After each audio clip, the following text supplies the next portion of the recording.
My fiancée called me a pathetic loser in front of 6 people, stood up, grabbed her purse, and walked out of our apartment without looking back.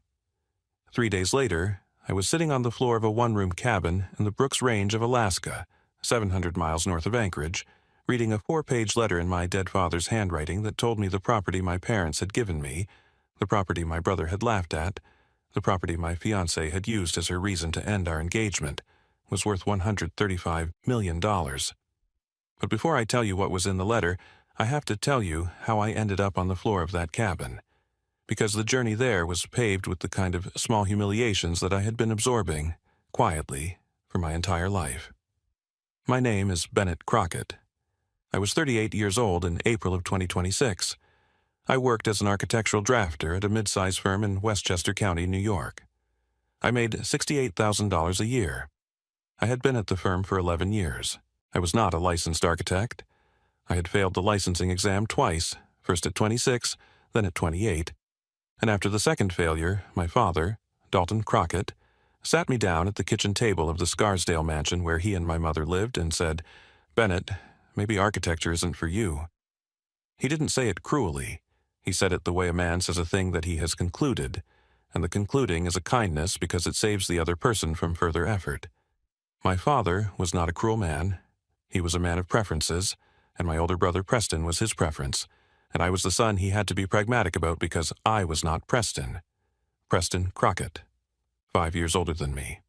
Columbia Business School, class of 2008. Joined Crockett Realty Group at 26 as a VP, ran the residential division by 30, became executive vice president at 37, married a socialite named Cressida Lowell, 2 children, a house in Scarsdale, a 2024 Bentley Continental that he drove to work the way other men drive Toyotas. The family golden child, executed exactly according to the specifications my father had drawn up. I was the drafter, the one who drew other people's buildings, the one who sat in an open-plan office in White Plains for 11 years and produced technical drawings that architects signed their names to and took credit for. I was good at it, patient, detail-oriented, the kind of drafter senior architects requested by name because my drawings were always clean and my construction documents never needed revisions from the contractor. I was not executive material. My father told me that directly, at 26, before he told Preston he was making him VP. "You're not executive material, Bennett, but every firm needs people who do the careful work." Careful work. It was the nicest thing he ever said about me, and he said it once, and I have been replaying it for 12 years. My mother, Winifred Crockett, was kinder. Not warmer. The Crocketts were not a warm family, but kinder in the way that mothers sometimes are, compensating quietly for fathers who weigh their sons like livestock. She sent me birthday cards. She remembered that I preferred lemon cake to chocolate. She never praised me in front of Preston, but she once told me at a Christmas dinner when I was 31 that I had my grandfather's hands, long fingers, precise, and that my grandfather had been a watchmaker in Bucharest before the war, and that maybe precision had skipped a generation but had landed in me. "Your grandfather would be proud of your work, Bennett." I did not ask her why my father wasn't. The answer would have hurt more than the question. My parents died 10 weeks apart.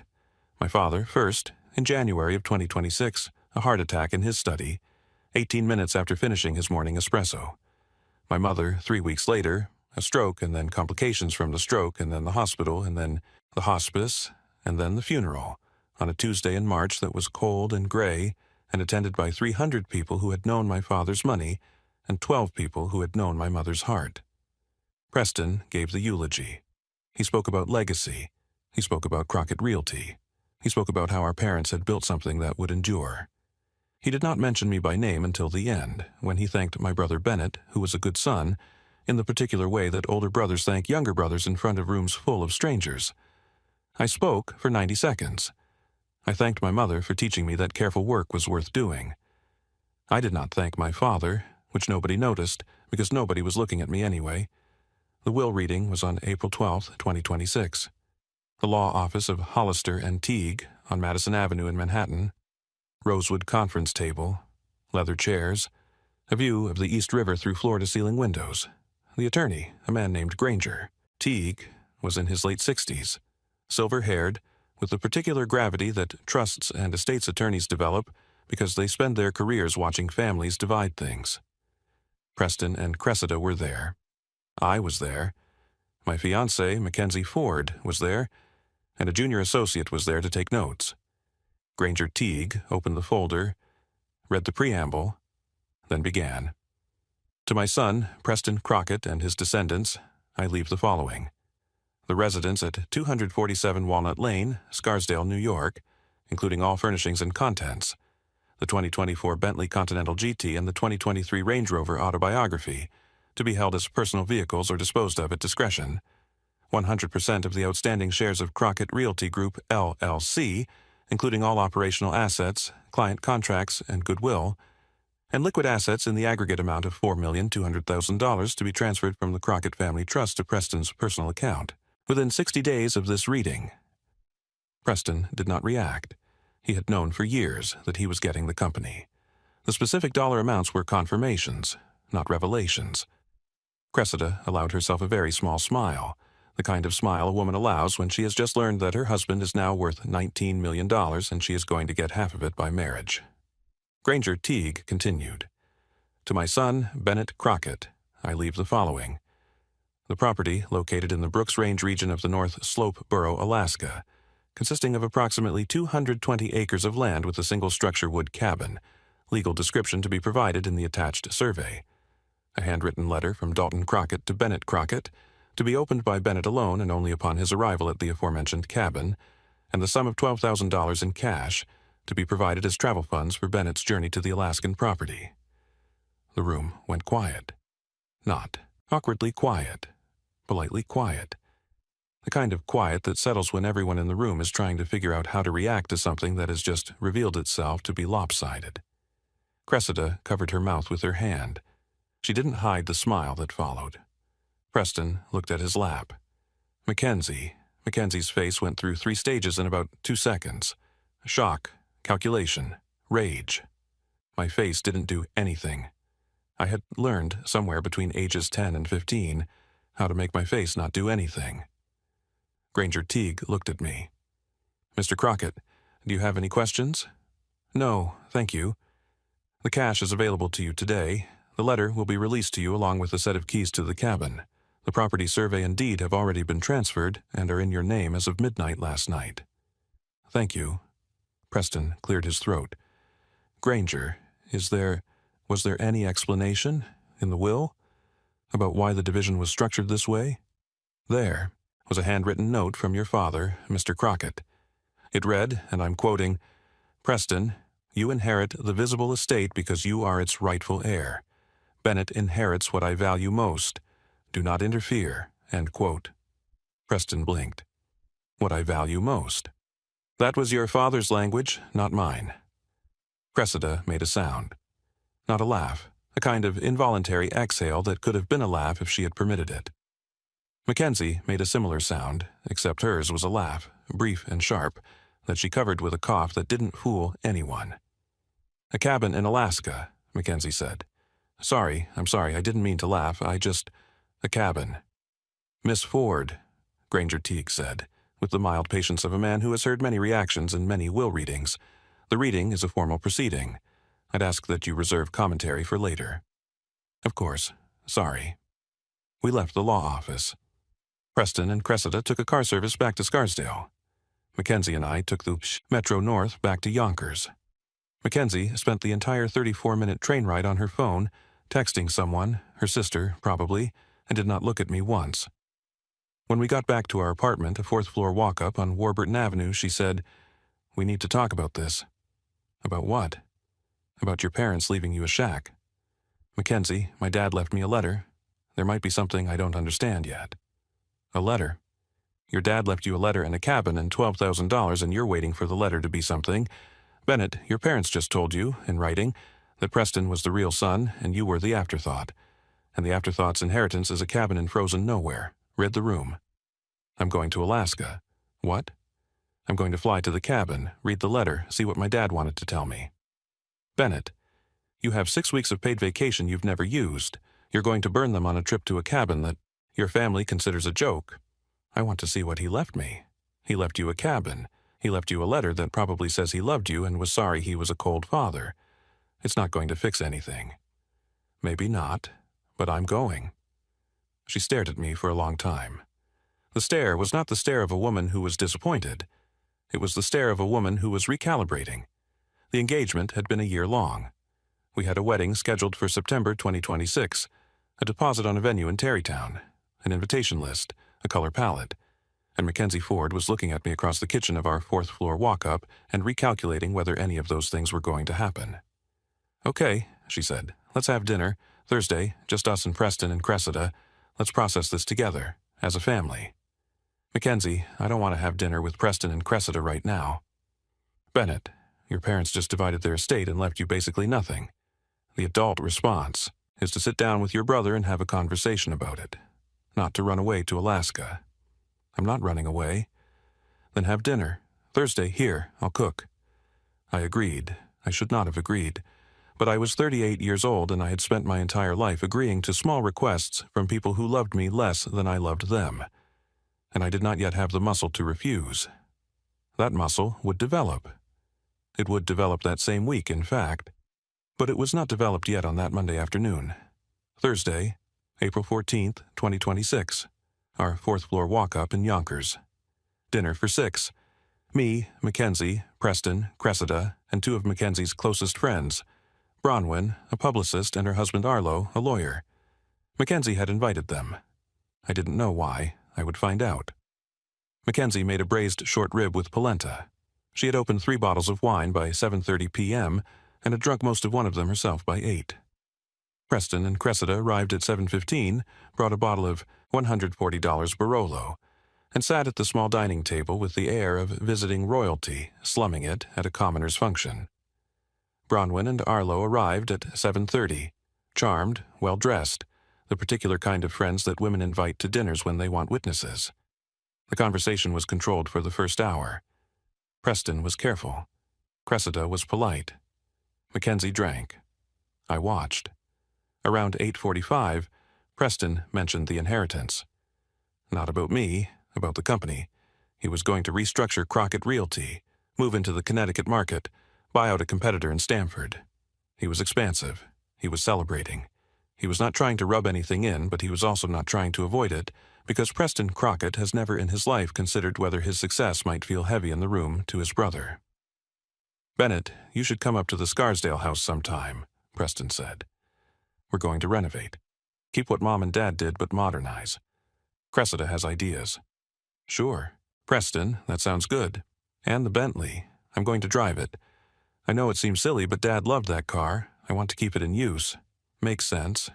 Are you? Have you made any decisions about the cabin?" "I'm flying up on Friday." "Friday? This Friday?" "Yes." Mackenzie refilled her wine glass. She had been quiet for 10 minutes, which for Mackenzie was a warning sign. I did not heed it. "What are you going to do up there?" Preston asked. He wasn't mocking. He was curious. "Read my dad's letter, look at the property, see what he wanted me to see." "Can I come?" "Not this time, Preston. Dad's instruction was that I open the letter alone." "Fair, I respect that." He raised his wine glass. To Dad, who was complicated but cared in his own way. To Dad. And then Mackenzie laughed. Not a small laugh, not a chuckle. A full, loud, theatrical laugh. The kind of laugh that travels across a dinner table and stops all other conversation. Bronwyn looked at her. Arlo looked at his plate. Cressida looked at me. "I'm sorry," Mackenzie said, still laughing. "I'm sorry, I can't do this. I can't sit here and watch Bennett pretend that flying to Alaska means anything. His parents left him nothing. Preston got the house and the cars and the $19 million company, and Bennett got a letter. A letter, guys. And he's going to fly to Alaska and read the letter and come back and tell us it's meaningful." "Mackenzie," I said quietly, "please." "No, Bennett, no. I've been trying to figure out for a year why I'm still with you. Why I said yes when you proposed. Why I'm planning a wedding in September to a 40-year-old drafter who lives in his brother's shadow. And I just figured it out. I'm with you because I felt sorry for you. I felt sorry for the boy whose parents never thought he was enough. And I thought I could love the version of you that emerged when you finally stepped out of Preston's shadow." She stood up, wobbled. steadied herself against the table. But you're not stepping out, Bennett. Your parents just confirmed in writing what I've been afraid of for a year. You're the lesser son. You're going to stay the lesser son. And I'm not going to spend my life married to a man whose own father left him a fucking cabin because that's all he was worth. Mackenzie, Cressida started. No, let me finish. Bennett, you are a pathetic loser. You are. I've been saying it to myself for months, and I've been too polite to say it to your face. But your parents said it in their will. Your brother is going to say it at Thanksgiving and Christmas and every holiday for the next 40 years by just existing next to you. And I am done. I am not going to be the Mackenzie Crockett who has to sit at the kids' table every family gathering because my husband's own family doesn't respect him. I'm out. She grabbed her purse, her coat, her keys. Bronwyn, Arlo, I'm sorry, thank you for coming. I'll call you tomorrow. Preston, Cressida, enjoy your $19 million. Bennett, the ring is on the bathroom counter. Have fun in Alaska. And then she walked out, slammed the door. The slam echoed in the hallway of the fourth-floor walk-up. The 6 people left at the dinner table sat in silence for about 11 seconds, which is a very long time when you have just watched an engagement end in front of 2 people who were invited specifically to witness it. Bronwyn spoke first. Bennett, I am so sorry. I had no idea she was going to. I know. Thank you, Bronwyn. You can go. All of you can go. I need a minute. Arlo and Bronwyn left within 2 minutes, with the awkward murmured apologies of people who have been made unwilling witnesses to another couple's collapse. Cressida made a sympathetic face and excused herself to the bathroom, which left Preston, alone with me, at the dinner table. My older brother looked at me. For the first time in a very long time, Preston Crockett looked at me without condescension. He looked at me the way a brother looks at a brother who has just been publicly humiliated by his fiancée in a rented apartment in Yonkers. Jesus, Bennett, I'm so sorry. Don't be. She was drunk.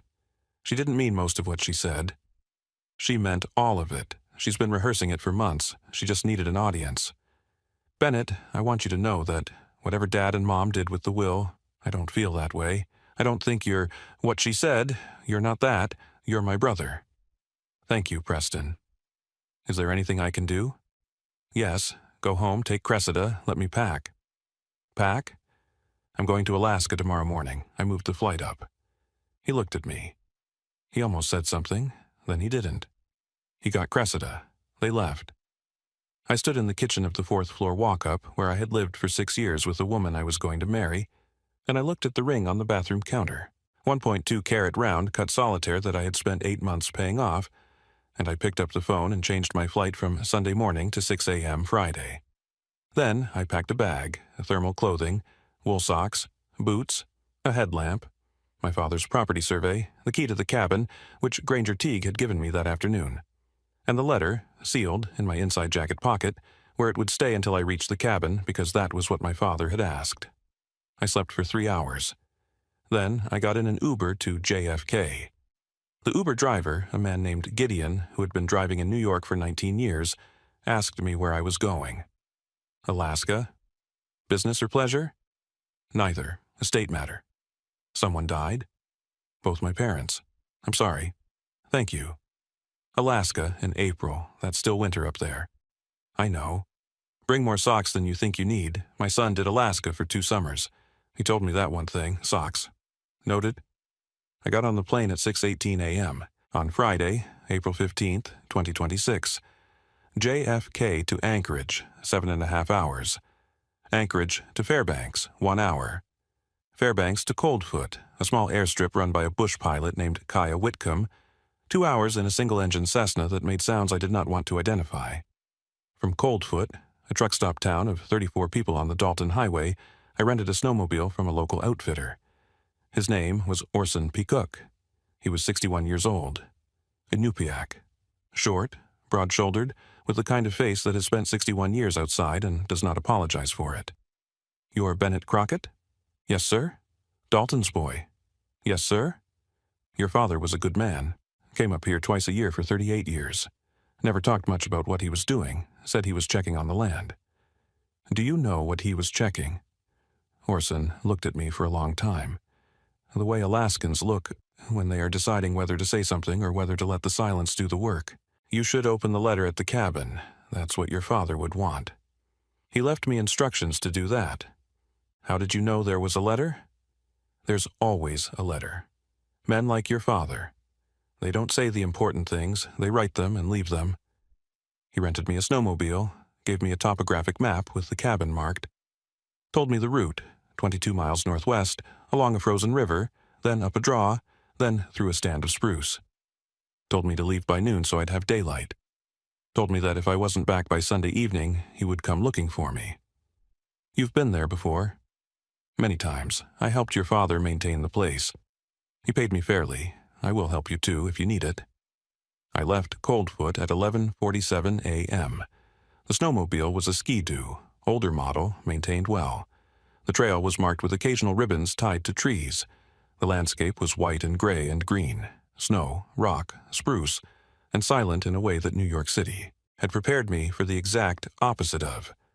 I rode for 90 minutes, stopped twice to check my map, saw a moose in a clearing that watched me pass without moving, crossed a frozen creek, climbed a shallow rise, and then, at 1:34 p.m. on April 15, 2026, I saw the cabin.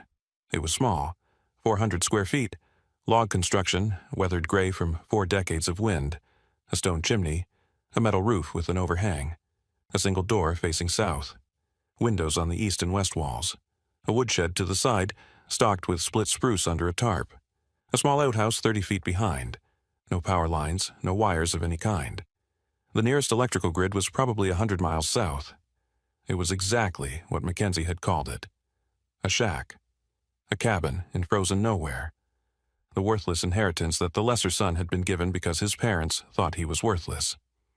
I parked the snowmobile. Unlocked the door with the key Granger Teague had given me. The door opened into a single room.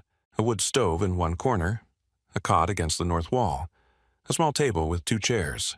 A few shelves with old enamel plates and cups, a lantern, a box of matches, a stack of split wood beside the stove, a cabinet with canned goods that my father had stocked on his last visit in September of 2025, 4 months before he died. I built a fire, sat on the floor in front of the stove, waited for the cabin to warm, which took 40 minutes, during which I watched my breath turn into clouds inside a wooden room my father had built for reasons I did not yet understand. When the air was warm enough to hold the paper without my fingers stiffening, I took the letter out of my jacket. Sealed. My father's handwriting on the front. Bennett, to be opened at the cabin. I opened it. 4 pages, handwritten.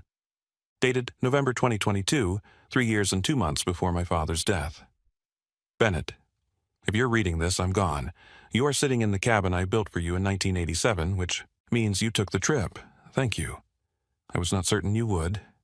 You had every reason to assume this inheritance was an insult, and you came anyway.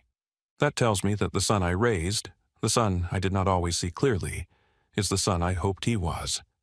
Preston got the visible estate. You got this cabin. I know how that looks.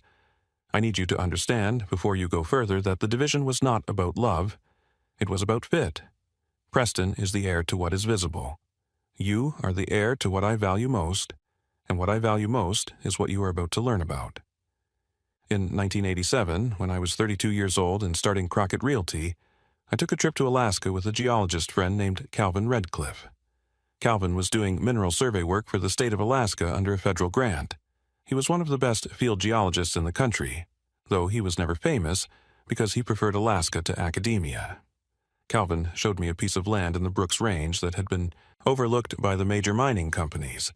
A 220-acre parcel that included a geological formation with what Calvin believed were significant deposits of rare earth elements, specifically neodymium and dysprosium. In 1987, rare earth elements had almost no market value. Neodymium was trading at about $4 per kilogram. Dysprosium was a laboratory curiosity. The major mining companies ignored the Brooks Range deposit because the extraction costs exceeded the market value. Calvin told me, and this is what changed my life, that rare earth elements would become strategically valuable within 20 years as consumer technology advanced. High-performance magnets, wind turbines, electric vehicles, defense systems. He said the deposit was probably worth $2 to $3 million at 1987 prices. He said it would be worth 10 times that by 2007. He said it might be worth 100 times that by 2027. I bought the 220 acres, including the mineral rights. I paid $38,000. I built this cabin as cover, so that anyone who asked would think I was a recreational landowner, not a man sitting on a strategic mineral reserve. I paid the annual property taxes every year for 38 years. I visited twice a year to maintain the cabin and document the property. I told no one about the deposit except your mother. In 2019, when I was 64, I commissioned a quiet assay from a firm in Fairbanks.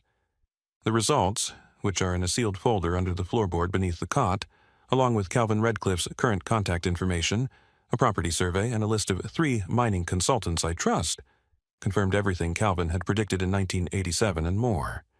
Bennett, the land is currently valued at approximately $4 million for the surface rights alone. The mineral rights, based on the 2019 assay and current commodity prices, are valued conservatively at $87 million and could be as high as $112 million with the right extraction partnership.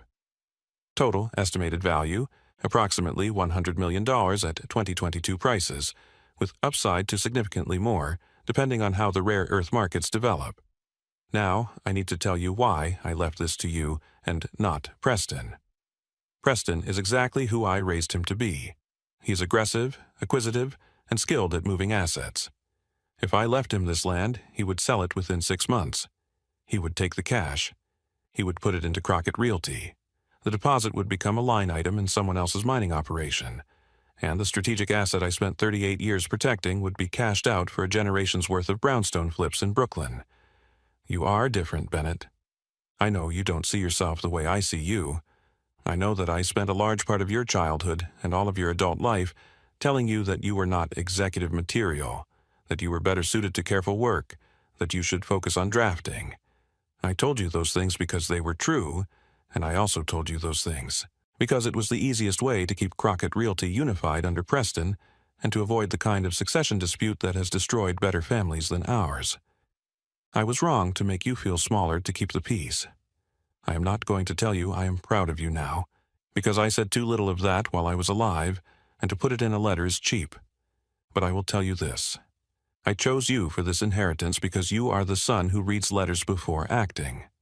You are the son who investigates before selling. You are the son who, if given a strategic asset that requires patience and careful work, will do the careful work. Preston would cash out. You will build. The rare earth market is going to be one of the defining commodity markets of the next 40 years. Electric vehicles, wind energy, consumer electronics, defense. You are sitting on a deposit that will become more valuable every year for the rest of your life. I'm giving you this not because I feel guilty for how I raised you, though I do, but because you are the son I trust to honor what it could become.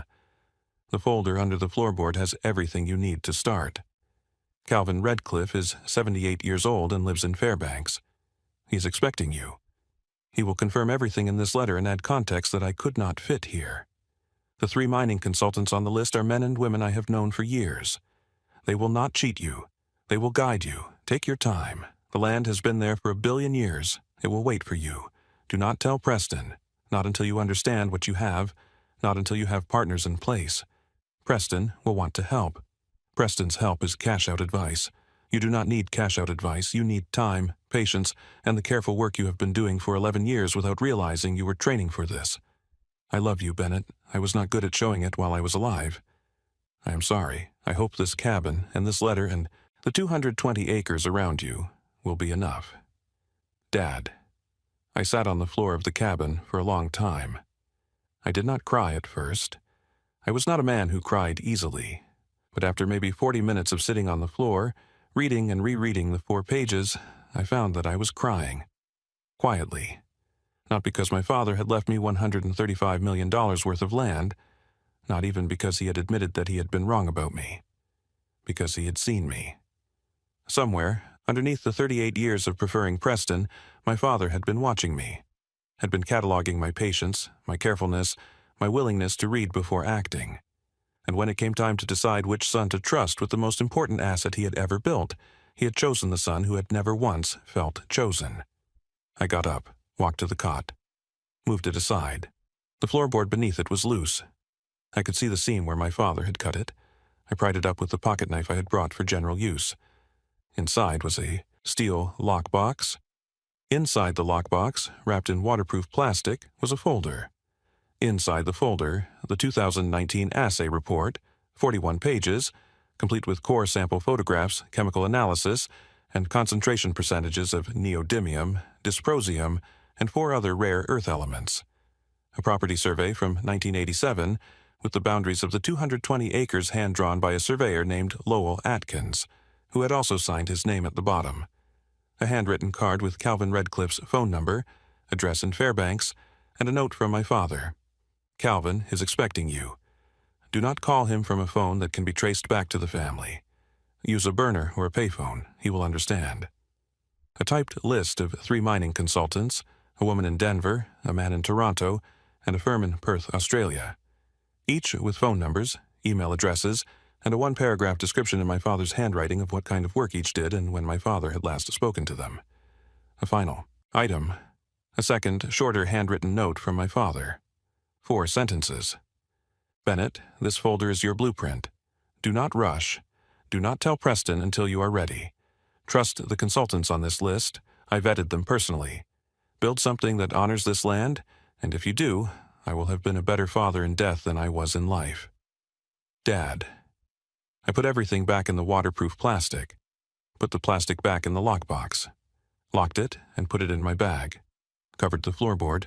Moved the cot back. And I sat by the fire until the fire died. Then I built another one. And I slept on the cot that my father had slept on twice a year for 38 years, in a cabin on 220 acres of Alaskan wilderness that my fiancée had called a pathetic inheritance 6 hours before I left for the airport. The next morning, I rode the snowmobile back to Coldfoot. Orson Peacock was waiting outside the outfitter. He did not ask what had happened at the cabin. He simply looked at me and said, "You read the letter." I did. "You understand now? You knew? Your father trusted me with the cabin key when he couldn't come in the winter. I read nothing. But I drove him to the airstrip 38 times, and the way a man stands on the tarmac when he is leaving something important tells you everything. Your father stood like a man who was guarding a treasure. I figured it was the land. It's the land. What's next? I don't know yet. My father left me a list. Good. Men like your father always leave lists. I flew back to Fairbanks that afternoon. Instead of flying straight home, I stayed in Fairbanks for 3 days and met with Calvin Redcliffe. He was 78 years old, still sharp, lived in a modest house near the university. He invited me in, made tea, and confirmed every single detail in my father's letter. Then he added more. Your father underestimated the current value, Bennett.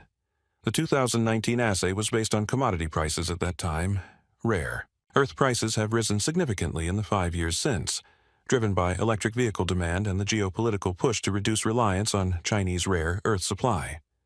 Your deposit, today, is worth somewhere between $130 and $145 million, depending on extraction partner negotiations and current spot prices on neodymium and dysprosium.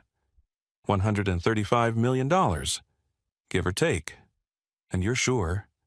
Bennett, I've done mineral surveys for the state of Alaska for 51 years. I'm sure. Your father's deposit is one of the 5 largest untapped rare earth reserves in North America. The reason it hasn't been developed yet is because it's on private land with mineral rights held by a single owner, originally your father, now you. The major mining companies have been trying to figure out how to approach your father for a decade. He never responded to their inquiries. He wanted you to be the one to choose the partner. Why me? Calvin looked at me over his tea. 78 years old, 4 decades of knowing my father, and he gave me the answer that my father had not quite managed to give me in the letter. Because your father spent his whole life watching your brother make fast decisions with other people's assets, he didn't want that to happen to this one. He wanted a son who would be careful. He had one. You. I flew back to New York on April 21st, 2026. I did not tell Preston. I did not tell Mackenzie, who was, at that point, already posting vague social media updates about moving forward and trusting my gut, with photographs of herself at brunches with friends who had witnessed her exit. I did tell my boss at the drafting firm. I told him I needed to take an extended personal leave. 6 weeks. He approved it. I did not say that I was planning to quit by summer. I called the mining consultants on my father's list. Met with two of them in person within 3 weeks, the woman in Denver and the firm in Perth via video, explained the situation. I shared the 2019 assay. They all confirmed what Calvin had said. The land was worth what my father had estimated and more. The right development path would take 3 to 5 years. The wrong development path, selling to the highest bidder, would leave tens of millions on the table and put the deposit in the hands of a mining operation that would extract maximum value without honoring the strategic asset my father had built. I chose the firm in Perth. They had the best track record on rare earth development. They were willing to provide upfront capital and take a minority stake in exchange for handling the extraction planning. 6 months later, in October of 2026, I signed a development partnership agreement with the Perth firm. They provided $4 million in upfront development capital. Their geologists began the permitting and environmental review process, which would take 18 to 24 months before extraction could begin. The deposit was valued in the partnership agreement at $142 million, with projected revenue over 10 years of significantly more. I did not tell Preston. I did not tell anyone in New York. I quit my drafting job in July. Told my colleagues I was taking time to figure things out. They assumed I was still processing my parents' deaths and the breakup. They were kind. They were not wrong. I was processing. I was just also doing something else. Thanksgiving, November 2026.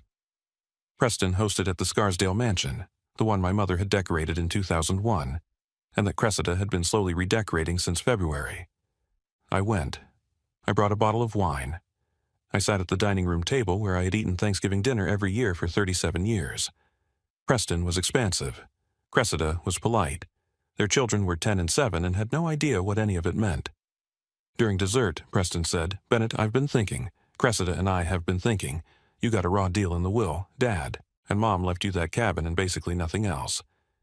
We've been talking, and we'd like to transfer you some money from the estate. $100,000. As a gesture, family takes care of family." I looked at my brother. Preston Crockett, Executive Vice President of Crockett Realty Group, worth approximately $19 million on paper, offering me $100,000 out of his inheritance as a gesture. It was a real gesture. It was also the most patronizing thing he had ever done, and he did not know it, because Preston had never once in his life thought about what it would feel like to be on the receiving end of his charity. "Thank you, Preston. That's generous, but I'm okay." "Are you sure? You quit your job?" "I did." "What are you doing for money?" "I'm developing some land." "Land? Where?" "Alaska." Preston laughed, not cruelly, just in the way he always laughed at me. "Dad's cabin? Bennett, that's 220 acres of frozen wilderness. What are you developing? A ski resort?" Looked at my brother. I considered for a moment telling him. I considered it for maybe 4 seconds, and then I remembered my father's instruction. "Do not tell Preston until you are ready." And I remembered why my father had written it. Preston's help was cash-out advice. I did not need cash-out advice. I needed time, patience, and the careful work I had been doing for 11 years without realizing I was training for this. "I'm figuring it out, Preston." "Well, if you need money, I meant what I said. The offer stands. You're my brother." "I appreciate it, Preston. I really do." And I did appreciate it. Preston was not a bad brother. He was just an unseeing one. He had spent 43 years in the visible estate of our family, and he had genuinely never looked down into the invisible one where I had been standing the whole time. It is April 2027 now, 1 year since the will reading. I am 39 years old. I live in a rented 1-bedroom apartment in Hastings-on-Hudson, just north of Yonkers. I drive a used Subaru Outback. I wear the same clothes I wore as a drafter, because the partnership agreement is confidential and the upfront capital is all being spent on permits, consultants, environmental reviews, and legal structures, not on a new life. The development is on schedule. The Perth firm has completed the initial environmental impact study. The state of Alaska has approved the preliminary permit. Extraction will begin in Q3 of 2028. The first revenue distributions to my holding company will begin in late 2028 or early 2029. At current projections, my personal net worth in 2029 will be approximately $85 million after taxes and development costs. By 2035, assuming the rare earth market continues on its current trajectory, It could be 2 to 3 times that. Mackenzie Ford got engaged in January 2027 to a hedge fund associate named Colson. Her social media announced it with a photograph of her ring, a 2.4-carat cushion, cut, and the caption, "When you know, you know." I saw the post because an old friend showed me. I did not react. I had stopped reacting to Mackenzie Ford the moment she walked out of the apartment. She had made her assessment. It had been based on incomplete information. I owed her nothing, and she owed me nothing, and the accounting was closed. Preston does not know. Cressida does not know. My former drafting colleagues do not know. Calvin Redcliffe knows. Orson Peacock knows. The Perth firm knows. My attorney knows. My 3 consultants know. No one else. When the extraction begins in 2028, when the revenue starts in 2029, when the holding company starts making distributions, I will decide then whether to tell Preston. Maybe I will. Maybe I will do it gently, without shame, because Preston is not a villain in my life, just a brother who has always been in the foreground. Maybe I will simply let him figure it out when the tax records and the property filings become too large to miss, but I will not rush it. My father said the land will wait. I will wait with it. Last weekend, I flew back to Alaska for my seasonal property inspection. April 2027. Exactly 1 year after my first trip, Orson Peacock met me at Coldfoot. Same snowmobile, same 22-mile ride, same cabin. I built a fire, sat on the floor, opened my father's letter for the 100th time and read it again. The handwriting had not changed. The words had not changed, but I had. A year ago, I was a drafter whose fiancée had called him a pathetic loser in front of his brother. Today, I am a man who owns 220 acres of land containing one of the largest untapped rare earth deposits in North America, and I am developing it carefully, slowly, without telegraphing a single thing to the people who wrote me off. My father was not a good father. He was a complicated one, but he was a careful one. He watched me for 38 years. He concluded that the son who would read the letter was the son who would build the legacy, and he bet a $135 million strategic asset on his conclusion. He bet right. Now, I want to ask you something. What would you do if the people closest to you, your parents, your brother, your fiancé, all concluded that you were the lesser one, that you were the pathetic one, that you were the one who got the leftover inheritance because that was all you deserved? Would you let their conclusion become yours? Would you carry the verdict they handed you around like a permanent piece of clothing? Or would you go to the cabin? Would you open the letter? Would you trust, for once in your life, that the people who diminished you might have been wrong, and that the strange, quiet, apparently worthless thing you inherited might be the most carefully chosen gift of your life? And here is the harder question. Have you ever received a gift that looked like a punishment? A job that looked like a demotion? A relationship that looked like a dead end? A piece of land that looked like frozen nothing? Did you open it? Did you sit with it long enough to find out what was actually inside? Because here is what I learned. Some inheritances are not about money. Some inheritances are about being seen. My father saw me, once for the first time, in a letter he wrote 3 years before he died. He did not say he was proud. He did not say he was sorry, not the way a parent should. But he said, in the only way he knew how, that I was the son who would do the careful work. And the careful work turned out to be worth $135 million and counting. The pathetic loser is sitting on one of the largest rare earth deposits in North America. The pathetic loser took a flight to Alaska because his dead father left him a letter. The pathetic loser read the letter. The pathetic loser did the careful work. And the pathetic loser is doing just fine. Drop your answer in the comments. I read every single one. If this story hit something in you, hit that like button. Share it with someone who has been called the lesser one by the people who should have seen them clearly. Tell them to go to the cabin. Tell them to open the letter. Tell them that sometimes the worthless inheritance is the most carefully chosen gift they will ever receive. Comment your thoughts below and subscribe to the channel so you never miss another story. I'll see you in the next one.